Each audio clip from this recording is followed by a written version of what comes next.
Welcome everyone to the first EPRC webinar of the spring series.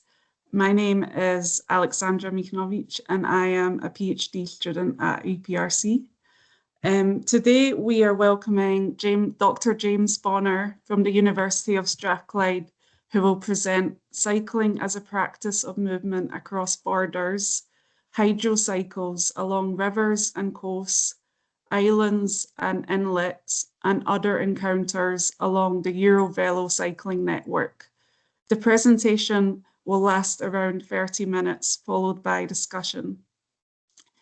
If you would like to make an intervention, if you could please use the raise hand function or post the question in the chat, and we will address these in the Q&A afterwards. Please note that this webinar is being recorded, which means that you and your colleagues have the opportunity to follow the meeting at a later stage. Recording will be available on the YouTube channel, and please feel free to share your thoughts on social media. So without further ado, please let me present our speaker today. So Dr. James Bonner is an interdisciplinary knowledge exchange fellow at the University of Strathlcyde, who specialises in active mobility, sustainability, and relationships to place. James has over 25 years of experience across research, public transport, and consultancy work, focusing on innovative, place-based, and participatory approaches. He is also a co-founder of the Strathlcyde Active Mobility Hub and leads collaborative projects that bridge academic and non-academic work for creative and accessible research methods. And now on to you, James. Hi everyone, hello. I am going to share my presentation.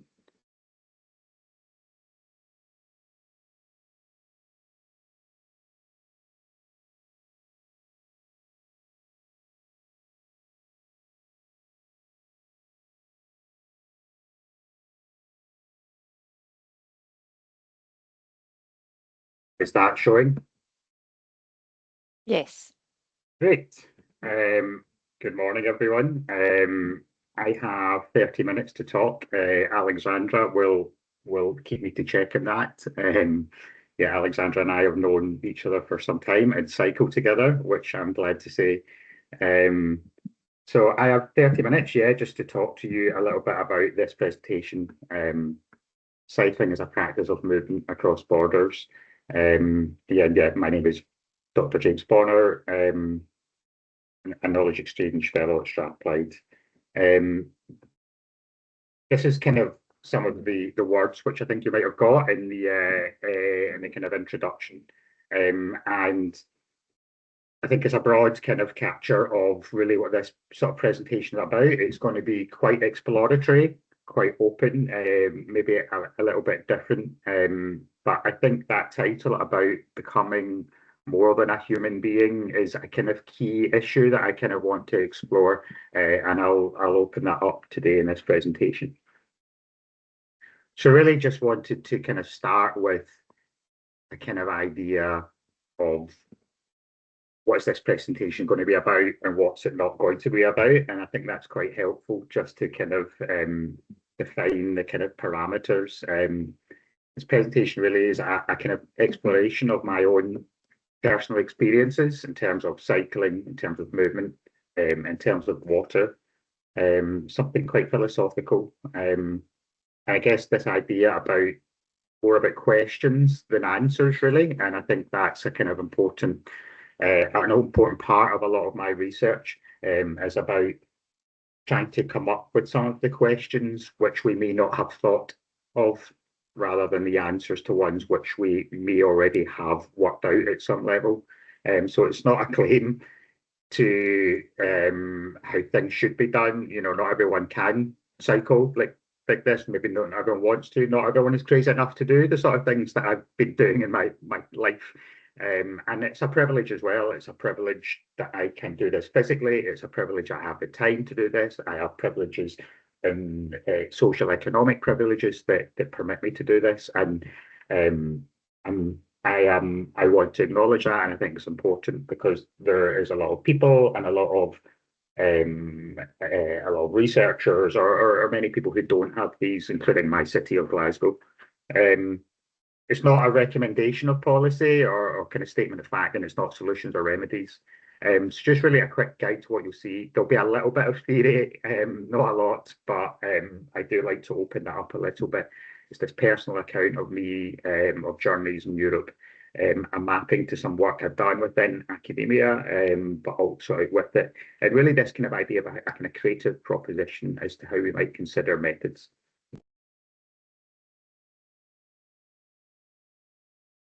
So first, you'll see in the title this idea of Euro-Velo. So Euro-Velo is 16 long-distance routes which crisscross Europe.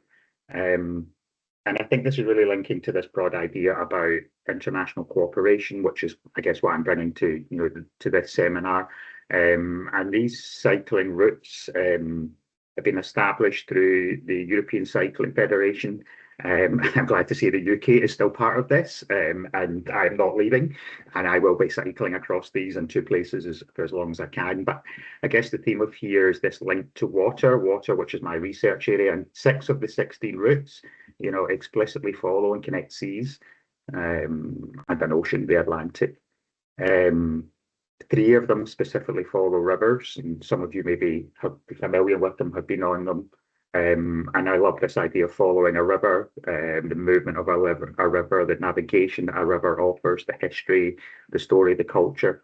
And I guess people always ask you, what is your kind of big 5-year, 10-year lifetime plan? I think for me is just to really cycle as many of these I can. So I think that's my broad project. There's a lot of lines there to cycle, but yeah, let's give it a go. The other term you might see in the title is hydrocycles, and this is my kind of own term that I've used. So I guess a wee bit of background on me. My background is really quite broad across the social, natural sciences, business, other areas, and I'm always looking for terms or words which can kind of find an in-between or kind of play some words which they kind of can speak to different audiences. And so hydrocycles, this idea from the hydrological cycle, which you maybe remember from your geography studies when you were young, about the movement of water through the Earth atmosphere system. So water works in a constant cyclical process through this entire system, this finite body of water. And I like to play with this idea of cycling, moving on my bike with water. And again, these are some of the words from the broad introduction. There've been this kind of combination of me learning, but understanding relationships and interrelationships, and a reflection on my deep, long-term attachment to Europe. And I'm still in Europe. We are in the UK, but in a kind of broader sense. But just this rejuvenating source of life and vitality. Life and vitality are very symbolic associations to water. We think of those terms. And really, more broadly, and in the last few years, it's something I use in my research as a method. I cycle as part of my practice of learning and getting to know the world. But this idea of these hydrocycles let me be more than human. So what is this idea of being more than human and relational ontology? So we're going to drop into a little bit of theory and kind of terminology here. So there's this reference here, which I'll come back to later because I think it is interesting. And this idea of more than human opens up this, I guess, this a counterpoint to this dualistic ontology that understands humans as exceptional and defined in opposition to nature. So we often think of humans and nature, or culture and nature, and nature's out there and we're in here, and all of this division. And this really does, from a kind of sustainability philosophical sense, really, I think, underpins and is recognised, underpins why we are unsustainable in a lot of ways, because we've not recognised that we are nature, we are part of nature, we're not separate and in control and different. And in that acknowledging of being part of is a really important part to think about our relationship and our relationship to non-human entities, animals, plants, but also technologies and natural systems. So really, I just wanted to place that, and we'll come back to this term later, what are the implications of thinking in these terms, from research and knowledge exchange, but from policy and practice. I've just dropped in a little conceptual framework thing. This is something I use quite a lot in my research and do recommend for looking at from political ecology, which is a kind of area of work that I kind of touch on quite a lot. And Linton and Buds 2014 define a hydrosocial cycle. So this is different to the hydrological cycle. And they see that water and H2O are different. And I think this was really interesting. How's that? What H2O is water. That's how we understand it. But they say water is H2O, the physical chemical component that is water, but also it's other things. It's about society, it's about power structures, it's about technologies, and all of these assemble and come together, and that's what makes water. And I'm like, that is a really interesting thought, and it's one that I've kind of used I used it quite a lot in my own thesis, in other words, but I've used in other terms. But I want to just bring up a couple of those things at this point early, a bit of theory early. And really just philosophy is, and I suppose I always wonder what is it that I do in my research. And I suppose it's quite philosophical in many ways. And I think that's something I never studied philosophy, but really enjoyed going through that. And these kind of key ideas of ontology, epistemology, and methods. And I guess these are three kind of approaches that I see, at least, or as I understand what I do. This concept of relationships and social ecological construction, so where the world is a combination of social and ecological, and it comes together. And I use the concept of assemblages, which is used in art, but also in social sciences, how things are brought together. Epistemology and Interpret's way of seeing the world, and I use auto-ethnography, which is me, the auto, using ethnographic practices, which are looking at culture and place, and I develop those as accounts, and the methods I use are very much based on mobile methods. They are movement, going out in the world, mapping, very qualitative and arts based. But I won't explore that anymore, but it's useful for me to state those quite early. It really is the kind of like the main subject today that I want to is to just explore a few journeys of my own experience from the past, the present, and the future. How I have cycled using hydrocycling across borders and boundaries, and these borders or boundaries are spatial, and I think that's how we tend to understand borders, particularly within, I guess, the context of this seminar, that they're places, but boundaries and borders can also be across time, and they also can be kind of physical. So this idea of the more than human, we see a boundary between us as humans and non-humans, from water, from animals, and go back to that earlier explanation about more than human. Those can be interesting to open up, and hopefully I'm going to do here in a few examples, quite visual, explanatory. This will be the chance for Alexandra to tell me, right, move on, James, that is enough about puffins and Shetlands, but I could go on for a while. But really, I've just put a time frame here of this from the past to the future, and this is this kind of spatial movement that I've done over time since sort of 2012 until now. This pedals of the past, where I'm going to explore intergenerational boundaries, and I'll talk about that more, and pedals in the future, these internatural connections. And I'll go through some of these or each of these separately.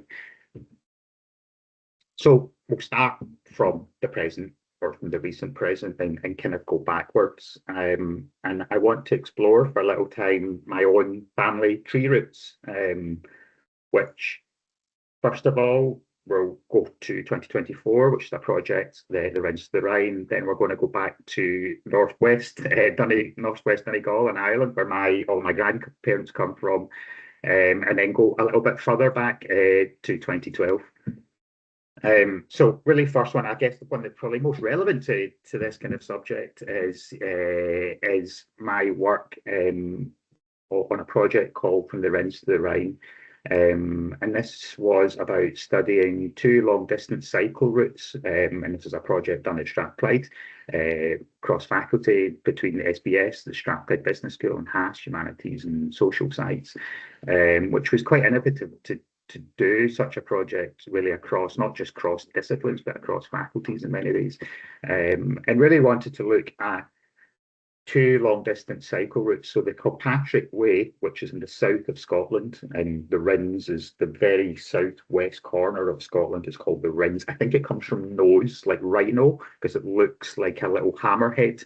But don't quote me on that. That is called the Kilpatrick Way, and Kilpatrick Macmillan was a man born in Dumfries, and he is the claimed inventor of the bicycle. But if you know anything about Scottish people, we have been quite good at claiming, like inventing things. So, and some I think are very justified, and some I'm not so sure. I think we're quite good at claiming and patenting, but that's another thing. But really, what we wanted to do there was to look at two cycle routes. This new one, the Kilpatrick Sea-to-Sea, but also one called Euro-Velo 15, which is on that that group of cycling Euro-Velo network, which goes and follows the Rhine River, and it's one of the most popular and kind of embedded routes in the Euro-Velo network, and really just an exploration, or not a comparison, but looking for inspiration for how something like the Euro-Velo route is embedded in place, and what learning could the Kilpatrick Way take from that.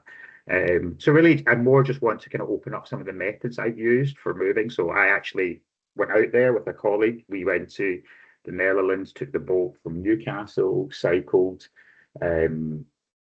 through the Netherlands, did a number of workshops. I know the centre's connection with Delft. We were at Delft visiting there. We were in the University of Amsterdam. It was a really nice opportunity to meet people, and actually, like, when people are like, you've cycled here or cycled a fair part of it, I hope we kind of practice kind of what we talk about. So yeah, that was a really interesting experience. This collage at the bottom there, it's just really, actually, that was a submission to a colleague who was doing some work for UNESCO about life on the Rhine, and these are just different pictures from a day that I cycled down a part of the Dutch part of the Rhine, moving, connecting, looking, seeing people, observing, and they're really memorable. They're really embedded in my brain as much as in my research, and this has been gathered into a digital scrapbook. So just another way of kind of gathering and just really opening up that thought about how does water both create boundaries, because it separated people from one part to another, but how did it also connect so people moved across it? So just thinking of water as that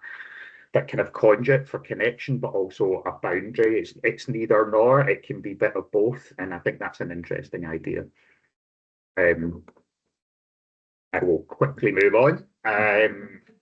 So taking us, go back to this intergenerationality, 2 trips to Northwest Donegal in 2019 and 2022, and a kind of personal project of me thinking about my past. So this is part of Euro-Velo Route 1. This is me cycling there. This big image that you can see with the kind of squiggle at the top. So this is the Wild Atlantic Way, which is the long, beautiful coastline of the West Atlantic, of the west coast of Ireland. And my family, or all of my grandparents, come from the very, very edge of that. And this was an exploration of my own background and sort of speaking to my grandparents. I was going through my PhD at the time. January 2019 was actually a break in my PhD, in which it was becoming a bit overwhelming, and I took time away. So it was a real recuperation, almost to acknowledge that. March 2022 was in my final revisions post my Viva, where I went back there to write up, and there was some kind of communication I felt to my own grandparents. The name of my PhD, which was done in Malawi, was called Beyond the Pale, and it's a kind of acknowledgement to my grandparents, because this is quite an interesting story of boundaries. The Pale was an area around Dublin when the British or the English colonised Ireland, and the Pale was established as the place around. And if you look at maps, you see the Pale, and I think the word pale comes from like a stake, like a fence, and the idea there was a pale built around Dublin and beyond the pale. So that phrase, to be beyond the pale or go beyond the pale, was to go out with the fence. And beyond the pale was uncivilized Ireland. It was all of the, it was the Celtics, it was the pagans, it was all of these other ways. It was the non-British. And my family came from the very, very, very, very far end of that. We were well beyond the pale. We were almost at the far end to that, but also playing with the word idea of the pail, which is a basin of water. And a lot of my research sometimes is sat out with, beyond the pail. It's not kind of not kind of normal research. It's looked at other ways of thinking. So it's always been an acknowledgement of that, and I think that's been important. But I won't talk too much more on that one. But really, this kind of idea of how can we speak to generations? How can we think of other generations? How can we cross that temporal boundary as well as spatial? And just a third one, really, to go back to my kind of, I guess, my really kind of burst for cycling when I really got into it. It was when my bike got stolen way back in 2012. And when that bike got stolen, I decided I would get a new bike, and I got a touring bike, and I started to explore Scotland with a friend and on my own, all over the place, and a lot of the Euro-Velo routes up to the Shetlands, and you can see that one from 2013 with me and a friend up at the Italian Chapel in Orkney. Actually, that was seeing puffins, exploring, doing all of these things. And that picture at the bottom left actually is my bike at me, and I am the northernmost person at solstice, the summer solstice, on, I think it was 2013, June 2013. I remember cycling as far as I could get in the very, very North Island in Shetlands. And I got to this beach, was the end of the road, and I'm like, I am the most northern person in the whole of the British Isles, and I am here on my bike. This is cool. And I'm looking at water, and it's a really memorable thing, but it's just me sort of saying how I use my bike to think. And I'm like, how did you get here? How did I get here? And both my life and my journey, and who lives here? Imagine living here. And, you know, the Shetlands have this connection to the Nordic culture and links there, and all of this narrative. And as you cycle and move, you start to think. So again, just more thinking around places, how you can move within them, how you can learn about connections. It took ages to get there as well. And I'm like, this is far, but this is Scotland, you know, and I think you're almost as near Norway when you're in the Shetlands as you are in Scotland. So I think it explains a lot of things, but not just like the humans that live there, but also the non-humans, puffins, ponies, and water. So really, I'm at 20 minutes, so I'm going to move on.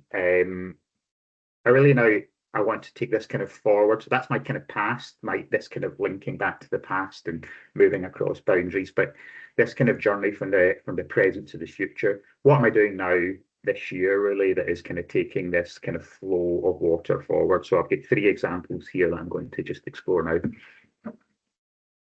So 2026 has been a wee project which I've been doing, which is called Islands and Inlets, and I'd be taking trains and ferries pretty much every weekend to an island in Scotland and just kind of exploring it and getting there and just thinking about how do you get there. If anyone's been following Scottish transport this year, you will know that Calmac, our ferry operator, is really struggling. I think 2 weeks ago, I think was it maybe a third, and Alexandra, you will know about this.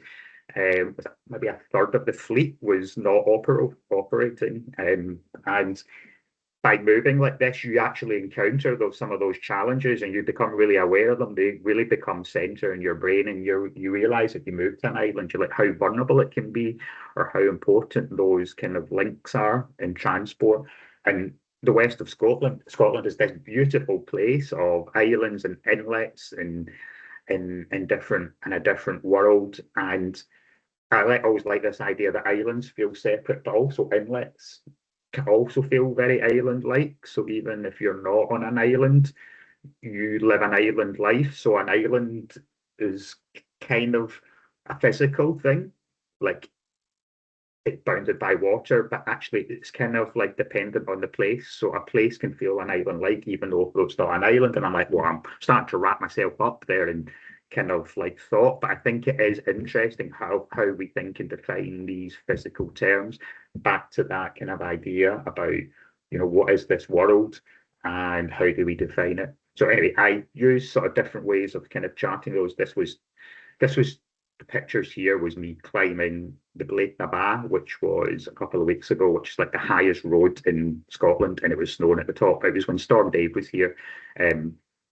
My mum's definitely not on this call. No, she's not. So these are stories I don't tell my mum. But you know, we get over there, and it was fun. But I use these different methods of just narrating that experience qualitatively, reflectively, connecting back to my own experiences and thoughts. It's a really, I find it a really cathartic experience, but also a very physical one. So it's something that I use my mind and my body in different ways. And just this idea of water is this connection. This week, I have just got a brand new bike, well, an old bike, which has been refurbished from my previous bike, and I have these little doodles on it, which are, I think, just describe my work. Really, they're water, trees, and bikes are kind of basically what I do, and it's really shiny and blue, and I'm happy to take this on to some future hydro cycles, which are coming up. I like this idea that it's actually some parts from my old bike that I've had for over a decade have come over to this new bike. So it's a kind of come back to those terms of assemblages, which I use in my research of combination. It's an assemblage of an old bike and a new bike. And it's very much a relationship with a bike. If you do cycle long distances and go over hills with snow on them, it becomes a real relationship and a dependency on that. So I'm really looking forward to cycling this new bike. And I bring it up because I wanted to talk to you about two quite policy relevant events that I will be presenting at now in summer. One is called Critical Cycling Studies in Ghent in Belgium, and that's Belgium at the bottom right there. And you know, that is an interesting time because that was my very last thing I did before COVID, because I was out in Ghent in Belgium cycle touring, and then there was this news in Europe that there was something happening, and I was like, you know, I better get back because it sounds like there's things happening here. And it seemed to be in the UK, we weren't really doing things. I think Cheltenham races were on and all kind of things. And again, I thought this was really interesting about borders and news and interconnection. And you're one place and there's something happening in another place and doing something different. Anyway, I cycled straight back from Ghent, got a ferry back home, and then COVID happened. And then the top there is some pictures from Lund, which is in Sweden, which is just a place I visited, and it's just beautiful and sunny and cycling. So I'm looking forward to present there. It's with a colleague who I met at a conference this year, that I met this year from Berlin, and we're going to collaborate on some stories around water, around movement, around some of these kind of broad work we've been doing. And we have a couple of events where we're going to take people out actually in water, engage with water, talk about some of these broad ideas.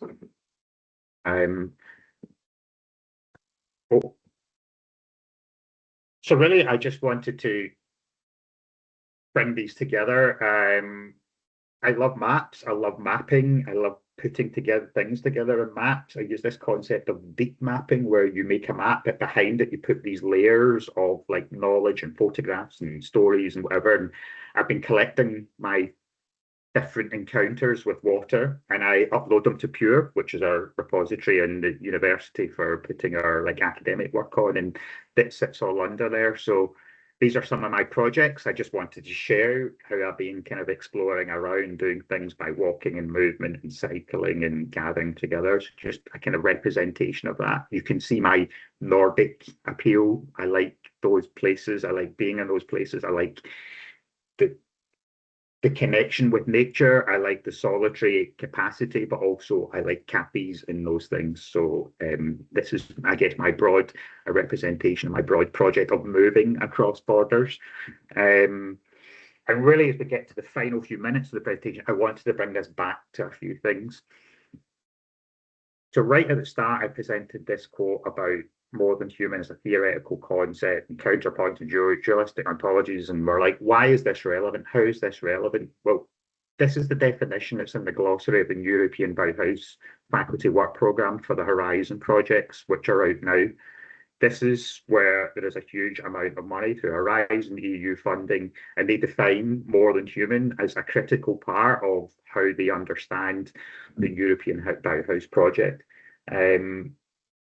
And I'm like, well, you know, that quote, and I've looked at some of the rest, find this comes from kind of quite deeper academic references around the more than human, but I think it's interesting that these are being used in these contexts now, that interconnection with non-human entities, animals, plants, technologies, and natural systems. But also their quote about the built environment in the glossary. Oh, this is a reference in the glossary there. This is about public, private buildings, but transport, energy, common spaces, public spaces, blue, so that's water, you know, green open spaces. They see these as all as a collection of things, and I'm really interested in how we think of those. So how am I maybe bringing this in? Well, you know, I'm with a colleague at Strathlcyde working on a bid for one of the Horizon project, or one of the European Bauhaus projects, from understanding inhabitants' experiences of neighbourhoods to support health and well-being. And this is the opening line from the scope. Neighbourhoods are human social constructs. They're shaped by interconnection, interdependencies of human and non-human actors. Now, those are really like quite definitive philosophical statements of how they think what cities are. You know, a human social construct, interconnections, non-human actors. This might be quite kind of maybe counter narrative, or how we kind of think of place, how we think of policy. And I guess I'm opening it up, like, what are practices which we do in our research and our work that maybe be boundaries to us thinking of place or cities or knowledge in those terms, and what are ways in which, as an individual or as a collective, we might, or as part of educators, that we you know, allow students to participate in different ways in which they consider what are boundaries. So no man is an island apart from the Isle of Man. Okay, very funny, James. But I just wanted to remind what this presentation was, this exploration of personal experiences, philosophical, interdisciplinary, and different. I've become quite confident after a long time in my life just to say it's different. What I'm trying to do is different, and that's okay. There's space for that. I think there's always space. I know that's not about policy solutions. I think, you know, connecting to those definitions and the European Bauhaus stuff does show that it's really relevant thought to how we might think about decision making, who's included, what's included, and how we include people. So really about raising questions. What is a boundary? What is a border? Who makes them? How do we cross them? How do we break them down? How do we work across them? And what can we do ourselves or with others to approach those? And just really finally, I presented that hydrosocial cycle. I've done this with a colleague at Transport Scotland. And again, this is trying to bring new stuff. I thought, well, why don't we do the water hydrological cycle? Let's put active travel or mobility at the centre, and that's my work, and go, maybe we think sometimes of active travel as bikes, as bike lanes, as these kind of things, but what's more, what's part of that thing? So people walking and cycling, that's active travel as we think of it conventionally, but there's the people's behaviours, communities, there's finance, there's rules, there's culture, there's maps, there's physicality, there's finance. There's a lot more to this picture. It's a lot bigger. It's a lot more complex. And I think that's just another sort of thing I think I would like to take from my work and thinking. I'm quite close to 30 minutes, I think. 29 with 53 seconds. Wow, that's great. Can I have another 20 minutes? No. Just to say, questions, thoughts, ideas, feelings, criticisms, please. It's just a final photograph from Donegal, from where my family's from. That's Mount Errigal up there with snow and water on the top, and my bike, which is sadly no longer here, but we've got other ones to replace it. But yeah, somewhere I think about a lot. And my Pure profile has all of my projects on it, and you're very welcome to explore those and connect. And I think that's me, and I'll pass back to Alexandra.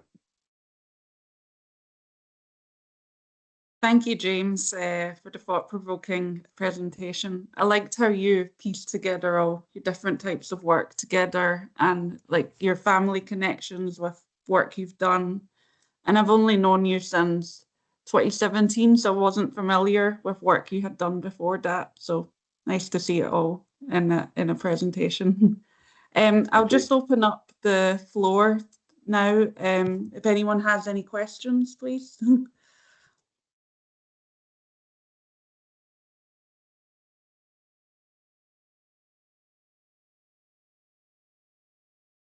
not, I'll start off with one. So I think you've made it clear that your research can be interpreted in any way. And is there any examples so far which your research has influenced others to apply this methodological work in their work? Yeah, methodological approach in their work. Yeah, I hope so. Yeah, I think so. And I guess I didn't really open up some of the other work in you'll be aware and others as well. One of my processes I tend to use has been postcarding methods, which I've done in a few different projects. Every Tree Tells a Story is a project that's been a few years at Strathlcyde, working with colleagues in business school. And it's been storytelling around just going out into the world on my bike a lot of the time and asking people to write stories around trees and relationships. And that's been going for a few years.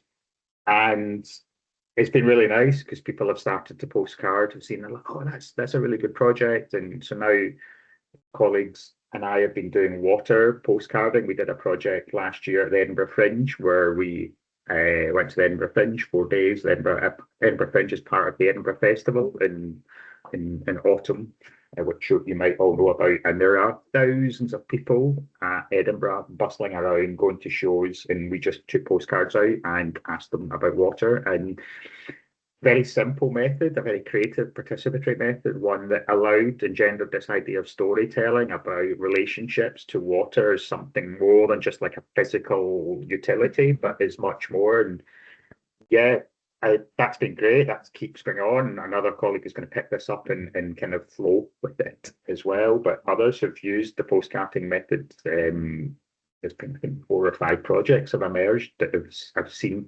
postcarding directly acknowledging the stuff. So I think it does. I suppose the question is as well is that it takes sometimes for me to do the project and for people to see it. Oh, you've been talking about this for a while, James. I kind of get it when I see it. And I think it's to really recognizing these qualitative methods. They're quite performative. They happen in places. I think they're best recognized when they're seen, and they're quite organic as well. So I hope they ripple out in a way, and I'm happy if someone picks them up and uses them in different ways. Sometimes we don't see impact, but it can be hard to, recognize that. But I think the postcarding method is definitely one. Mapping as well is something I can see people have used as well. But I've learned those from other people. I can claim these are their own methods. But it's stories, it's sharing. I suppose really the thing I really want to share, and I hope people take, is that it's like being open and honest and experimental and thoughtful and philosophical. I think in your work it's allowed, it's good, and I think it's useful. So that quality of doing research as much as the practice.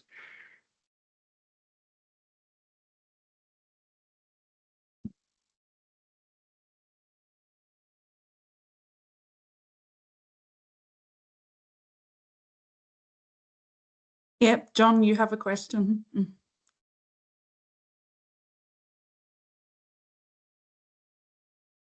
Yeah, a comment and a question. As you said, Alexandra, it's really thought-provoking. Really interesting, the different perspectives that you bring, James. Just a comment. I mean, it struck me that when you're following rivers, you're following coastlines, and you're following lesser used paths, you get a different sort of historical perspective on why places have evolved and the connections between them, and why the boundaries are where they are. We've discussed Camino walking before, and I know that when I've been walking in Galicia in Spain, and you're following these old medieval paths, medieval routes, and you're on sunken lanes which are maybe 2 meters, 3 meters deep, which people have been following for 1,000 years. You get it's very it gives a different sort of perspective, a different sense on the places you're visiting and the routes you're taking.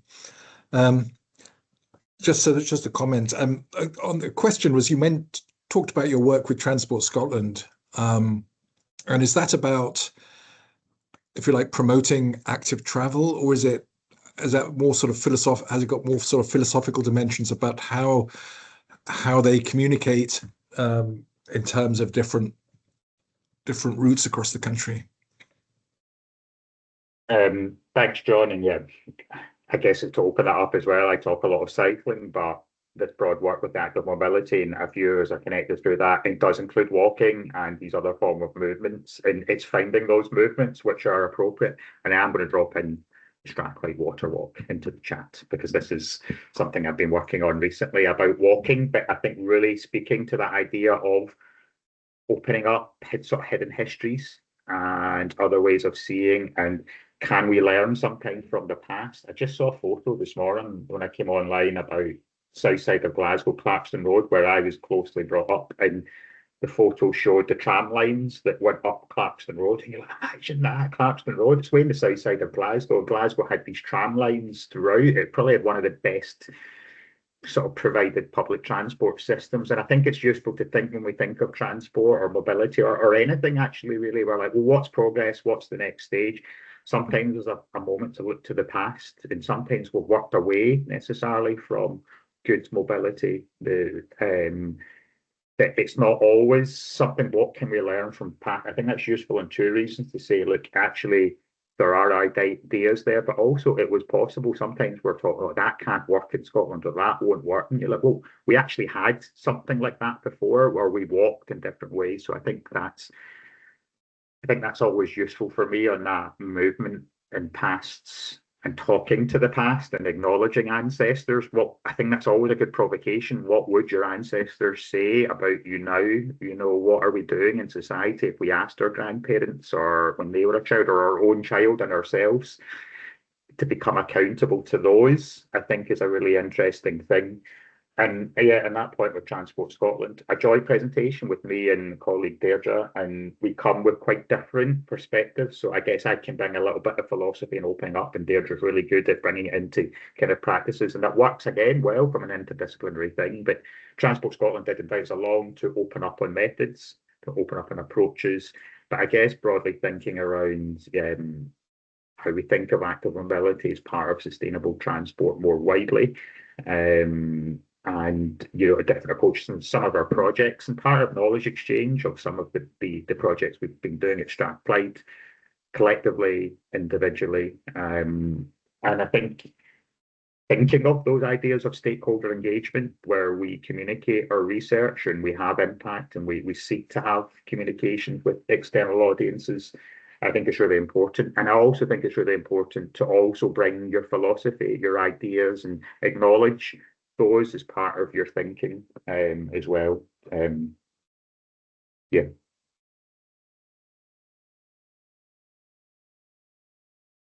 I'd love to do the Camino, or one of them, or many of them. But I've got all of those Euro-Velos to do, John, so it might be some time.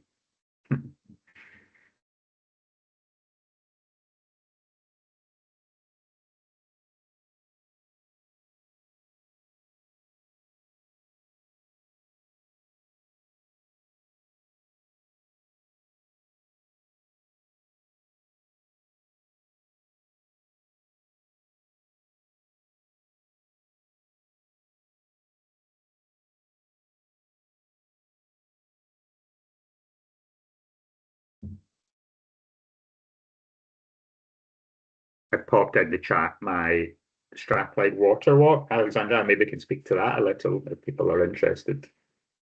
Yeah, feel free to do that. Yeah, I'm on a promotion of that, and again, so it also speaks to like some of the work I do. So I am based in physical activity and health, which is a department, part of psychological sciences, but I also work with the Centre for Sustainable Development, Strathlcyde, and Sustainable Strathlcyde, who are two other bodies. And again, it's a chance to work across. In the Strathlcyde Water Walk, it's just 12 locations around Strathlcyde, the university campus, that are related to water. It's an opportunity for people to get outside, which is the real physical activity side of it, but also think of how we might connect to water, to place, like opening up to see things which we might not have seen before. And that's always the thing. There's like a couple of wells which are really like medieval wells. There are some really interesting stories, and I take people out in the walk, and people are like, oh, I never knew this was here. I've never been here, or like, I have been here and I didn't know what it was. And then you come back when you're like, you can almost see the 2 kilometers around your university differently when you've encountered it through that. And I think that's fascinating. So it doesn't need to be big, long Euro-Velo routes to the Shetlands. It can be literally your own place. It can just be somewhere around about. And just these mediums of working with a designer. So the water walk map is with a local designer who's someone who is in the arts. I'm not an artist. I think I've always wanted to be one. Maybe I am in some ways, but I think it's really important to think around the arts and collaborations with people in the arts, because they are incredibly skilled people, both articulating. But I work with Lou, our designer, and I can just have a conversation with her. And it would take, I don't use AI in really anything, but it would take a week with AI to try and get the conversation that you would have with Lou, and she gets it conceptually. She understands it from a human point of view, or a more than human point of view. And so there's something in that as well. Just like, how do we think about new technologies that are coming in, and how do we express ourselves? And the water walk is one of those. So just like another sort of piece, another representation of thinking around place. And it's interesting to me around these ideas of boundaries and borders, which I've come in as, and I know this has been a bit tangential, but we can sometimes become bounded to our offices or bounded to the places in which we work. Sometimes we walk the same street to somewhere, and you could take the different street and you're like, oh, this is totally different, or go through a different way. And I think that's really interesting to think about. How do we move? How do we think of what we can or can't do? And then, but always acknowledging those privileges that I do have a privilege that allows me to explore these. You know, it's useful being male to move around spaces and allow me to access places that others can't, to go and explore on my own, and that's not available to everyone. There's many things which privilege me to do that, and I hope to try and acknowledge that, and I would like to work in more collaborations that allow more voice to come in, because the autoethnography practice is one from me in a sense, and I have to always recognise that. But can autoethnography be done with participatory approaches with others, and those idea of collaging different voices? So I guess it's always a call out to me. I'm always up for exploring, collaborating, working together, and hearing other ways of doing it. And I guess it's a question to people: are these interesting? Could they see them using them, or maybe people use them already? Would love to hear. I think you're right in the sense that you don't need to travel far to explore. You will find something within close proximity to where you live, and that can be accessible to everyone. Does anyone have any reflections on James's presentation, or otherwise we'll finish up early?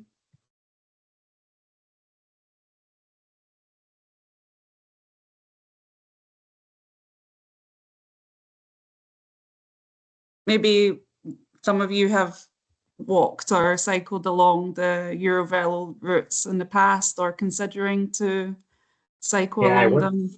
That's a good point. I wonder if anyone's actually near. Probably they are near. People are maybe near them in some ways. Look out for them, because they have these. What's the symbol? It's like it's a blue site. It's still got the European stars, doesn't it? The 12 or 15 stars. I'm surprised sometimes I come across them. So that where my grandparents grew up, or one of my grandparents, is like 300 meters from Euro-Velo 1 in the northwest of Donegal, and there's a sign. It's like, this is Euro-Velo 1, and I'm like, that's connected to the Shetlands in this long route, and clearly that just sets off my imaginary possibilities. Like, how do I get from one place to another? Yeah. Jordan.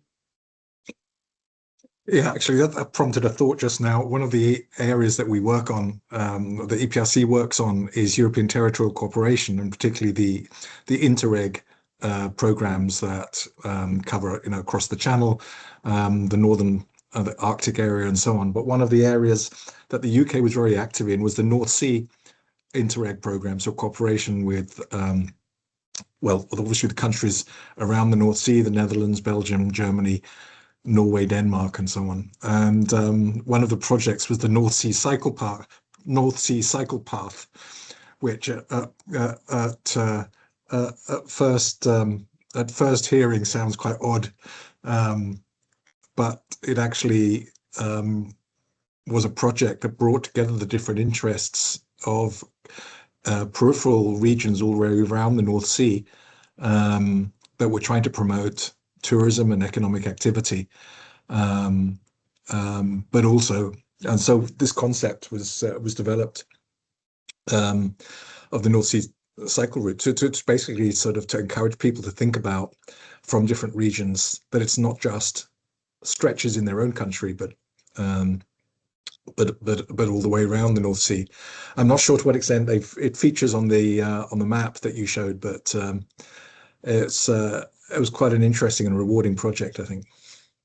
Yeah, that's an Interreg project, isn't it? And I think one thing to really bring up there that the Rinse to Rhine project tried to bring up is that there was a ferry connection historically from Aberdeen to Bergen, and that would have been the North Sea cycle route, and you could do it like in an entire loop. So you would come from Bergen, take a ferry to Aberdeen. And when I was in the Faroes last year at Water Conference, there would have been passenger ferries from Aberdeen to the Shetlands, to the Faroes, to Iceland, and this rail connection, which would fix it, and it's no longer there. I think it's interesting to think, well, why is that no longer there? We've had, cheap flights, we've had different forms of transport, we've lost that connection to. But there's increasing kind of bringing this back up. I think from Rosyth, there's a continued pushback for potentially a ferry connection. How does this fit in a kind of broader political agenda? How does this fit in how we think of Scotland or the UK as part of Europe? Because this is not just a physical disconnection; it's a symbolic one as well. And there's deep history. So can this just be a medium for exploration? I think it would be a useful. Look, there's a map that connects us in these different things, and there's different histories and different links. And I think that's an interesting thought process. Doing small sections along it is interesting. But yeah, that idea of the ferry connection, I think it's something like in history. There's always been a ferry connection from, like in the history of ferry kind of industry life, from the UK to Scandinavian countries, and there isn't just now. I think that's no longer, and that's an interesting shift and change. Where do we sit currently politically? Again, where we are talking about oil, we're talking about access to oil, we're talking about dependency on these things. How might we think about movement different? So that's interesting back with the Interreg connection, John. North Sea is the one I'm kind of really, that's the one I've been doing most in stages, really. I go to the Shetlands in a couple of weeks' time, again, back up to their Aberdeen, connecting over. So that's going to be a nice connection back.